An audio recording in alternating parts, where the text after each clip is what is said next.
টানা 2 পরাজয়ের পর পাকিস্তানের বাদ পড়া কি নিশ্চিত, এমন প্রশ্ন এখন বাতাসে ভাসছে।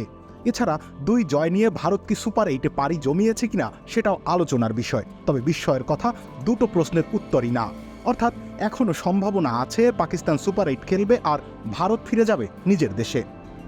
ক্রিকেট বিশ্ব যা দূরতম কল্পনাতেও ভাবেনি তাই হয়েছে। যুক্তরাষ্ট্রের বিপক্ষে হেরে বসেছিল পাকিস্তান। ঘুরে দাঁড়ানোর সুযোগ অবশ্য তারা পেয়েছিল ভারতের বিপক্ষে।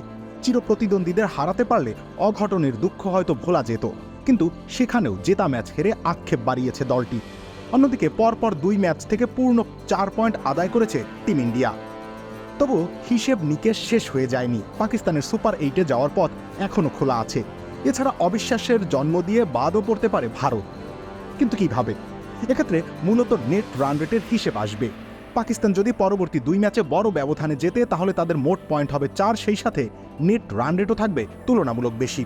অপরদিকে ভারত যদি কোনো ক্রমে কানাডা আর যুক্তরাষ্ট্রের কাছে হেরে বসে তাহলে সমান 4 পয়েন্ট নিয়ে সন্তুষ্ট থাকতে হবে। তখন যুক্তরাষ্ট্র 6 বা এর বেশি পয়েন্ট নিয়ে চলে যাবে দ্বিতীয় পর্বে, আর রান রেটে ভারত আর পাকিস্তানের মাঝে যারা এগিয়ে থাকবে তারা সুযোগ পাবে সেরা 8-এ।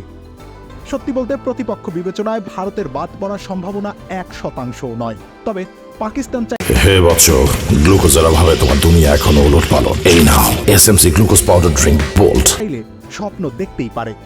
সেজন্য অবশ্য নিজেদের 2 ম্যাচেই বড় ব্যবধানে জিততে হবে বাবর আজমদের।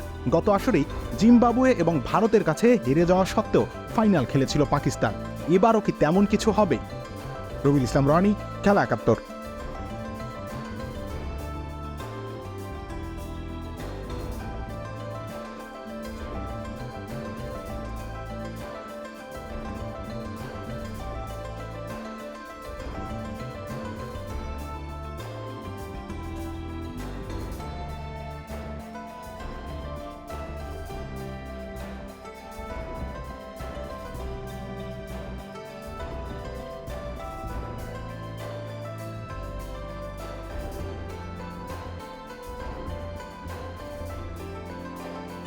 হে বৎস, গ্লুকোজের অভাবে তোমার দুনিয়া এখনো ওলটপালট। এই নাও SMC glucose powder drink bolt.